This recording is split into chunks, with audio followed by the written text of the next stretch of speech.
क्या आपने कभी अनुभव किया है कि आपका मन लगातार विचारों, यादों, संदेह और सपनों के बीच उछलता रहता है? एक पल आपको किसी चीज की स्पष्टता होता है और उसके अगले ही पल आप संदेह में पड़ जाते हैं। ये जो मन की ये सब अवस्थाएं पहले से ही पतंजलि योग सूत्र में समझाया जा चुका है और उनका समाधान भी दिया जा चुका है। आज हम पतंजलि योग सूत्र में वर्णित 5 मन की वृत्तियां के बारे में विस्तार से समझेंगे और हम जानेंगे कि इससे ऊपर उठकर शांति और आत्मबोध कैसे पाया जा सकता है। इस वीडियो को जरूर अंत तक देखिए क्योंकि ये वीडियो आपको मन को देखने की दृष्टि बदल देगा। और अगर आप इस चैनल पे नए हैं और आपने अभी तक इस चैनल को सब्सक्राइब नहीं किया है तो जरूर सब्सक्राइब कर लीजिएगा। हमने देखा है कि पतंजलि योग सूत्र के पहले श्लोकों में महर्षि पतंजलि योग को वर्णन करते हैं। वो कहते हैं योगश्चित्त वृत्ति निरोधा, मतलब योग उस अवस्था को कहा जा रहा है जिस अवस्था में मन की जो वृत्तियां हैं उन वृत्तियों को आप नियंत्रित कर लेते हैं। अगर आपने इस वीडियो को नहीं देखा जो पहले मैंने पतंजलि योग सूत्र में बनाया है तो ऊपर दिए गए लिंक में क्लिक करें या फिर डिस्क्रिप्शन में इसका लिंक जरूर हो। तो जो पहले श्लोक में महर्षि पतंजलि समझा रहे हैं कि योग वृत्तियों को कंट्रोल करने का तरीका है, लेकिन इन वृत्तियों को कंट्रोल कैसे करें और ये वृत्तियां हमारे जीवन को कैसे प्रभावित करती हैं और ये वृत्तियां क्या क्या है। महर्षि पतंजलि इसका जवाब इस श्लोक में देते हैं। वृत्तय पंचतय्य क्लिष्ट अक्लिष्ट, अर्थात मन के वृत्तियां 5 प्रकार के होते हैं। कुछ कष्टदायक होते हैं और कुछ बिना कष्टदायक। उसके बाद महर्षि पतंजलि कह रहे हैं प्रमाण विपर्याय विकल्प निद्रा स्मृताय। महर्षि पतंजलि कह रहे हैं कि पहले जो वृत्ति है वो है प्रमाण। प्रमाण मतलब प्रूफ, यानी हमारा जो मन है उसका एक नेचर है कि वो हर चीज का प्रूफ मांगता है। वो हर चीज को लॉजिक के नजरिए से देखना चाहता है। हम हर चीज को जानने, समझने और प्रमाणित करने की कोशिश करते हैं। हम 3 तरीके के प्रमाण खोजते हैं। पहला है प्रत्यक्ष, मतलब सीधा अनुभव। जब हम किसी चीज को देख के, सुन के या फिर महसूस करके अनुभव करते हैं उसे प्रत्यक्ष प्रमाण कहा जाता है। उसके बाद आता है अनुमान, यानी तर्क से निष्कर्ष निकालना। जब हम किसी चीज को तर्क और संकेतों के आधार पर समझते हैं, जैसे कि अगर किसी घर में धुआं उड़ते देखें तो हम समझ सकते हैं कि उस घर में आग जल रहा होगा। तो ये क्या हुआ? अनुमान।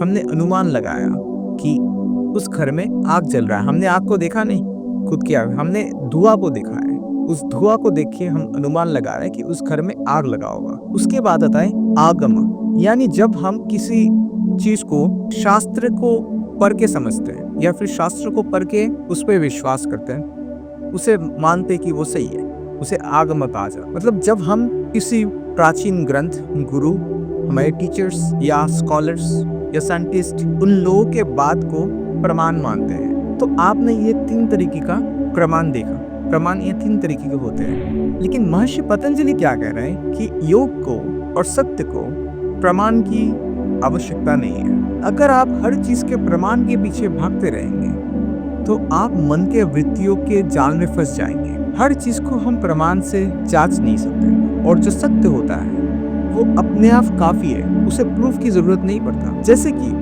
अगर आप किसी को प्रेम करते हैं और अगर वो व्यक्ति बोले कि आप प्रूफ करो कि मुझे प्रेम करते हो, क्या आप प्रूफ कर सकते हैं? आप अनुभव करते हैं, प्रेम एक अनुभव है, लेकिन आप उसे प्रूफ नहीं कर सकते। कि जब आपका माँ आपको प्रेम करता है, आप माँ को ये नहीं कह सकते कि माँ आप प्रूफ करो कि आप मुझे प्रेम करते हो। ये संभव नहीं है। प्रेम जब कोई करता है उसको प्रूफ नहीं किया जा सकता, वो एक अनुभव है, उसको वर्ड में भी एक्सप्रेस नहीं किया जा सकता, वो बस एक अनुभव है ना। तो हर चीज जो बहुत ही सूक्ष्म होते हैं उन सब चीजों को सिर्फ अनुभव किया जा सकता है, उसको प्रूफ नहीं किया जा सकता, क्योंकि ये सब हमारे ब्रेन के कैपेसिटी के बाहर की चीज होते हैं। ब्रेन का एक लिमिट होता है, ब्रेन उस लिमिट के बाहर नहीं जा सकता। उसके बाद महर्षि पतंजलि कह रहे हैं जो दूसरा वृत्ति है वो है विपर्य, यानी जब हमारा धारणा वास्तविकता से अलग होता है और ये जीवन में बहुत सारे गलतफहमियों की जड़ है। हम लोगों, परिस्थितियों, यहाँ तक कि स्वयं के बारे में भी गलत धारणाएं बना लेते हैं। ठीक वैसे ही जैसे कि अंधेरे में एक रस्सी को हम गलती से सांप मान लेते हैं। आपने पहले ये स्टोरी सुना ही होगा। और योग हमें इन सब तरीकों के भ्रमों से मुक्त करता है।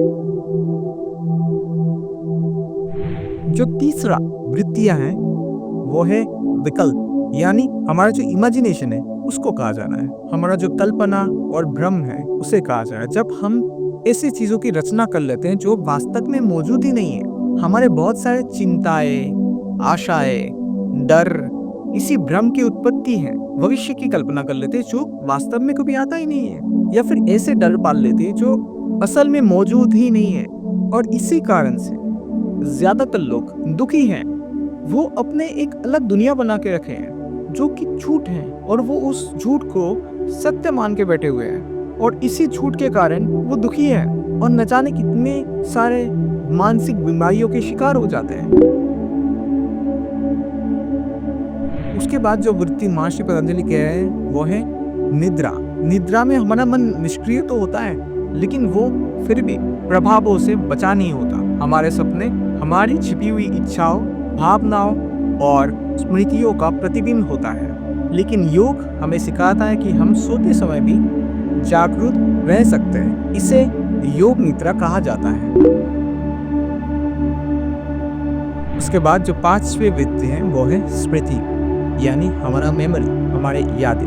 हमारा मन बार बार अतीत के घटनाओं को दोहराता है, कभी खुशी तो कभी गम। यादें हमारा जीवन को आकार देती है, लेकिन अगर हम अतीत से चिपके रहेंगे और यादों से चिपके रहेंगे तो हम वर्तमान में नहीं जी सकते। और योग हमें सिखाती है कि स्मृतियों से मुक्त होकर कैसे वर्तमान में जीना है, कैसे इस प्रेजेंट मोमेंट में जीना है। और योग तभी घटित होती है जब हम इन पांचों वृत्तियों से ऊपर उठ जाते हैं, या फिर इन पांचों वृत्तियों को कंट्रोल में ला लेते हैं। जब हम प्रमाण की चाहत छोड़ते हैं, गलत धारणा को त्याग देते हैं, भ्रम से मुक्त हो जाते हैं, निद्रा के प्रभाव को समझते हैं और अतीत के स्मृतियों को छोड़ते हैं, तभी हम अपने सच्चे स्वरूप में स्थापित हो सकते हैं।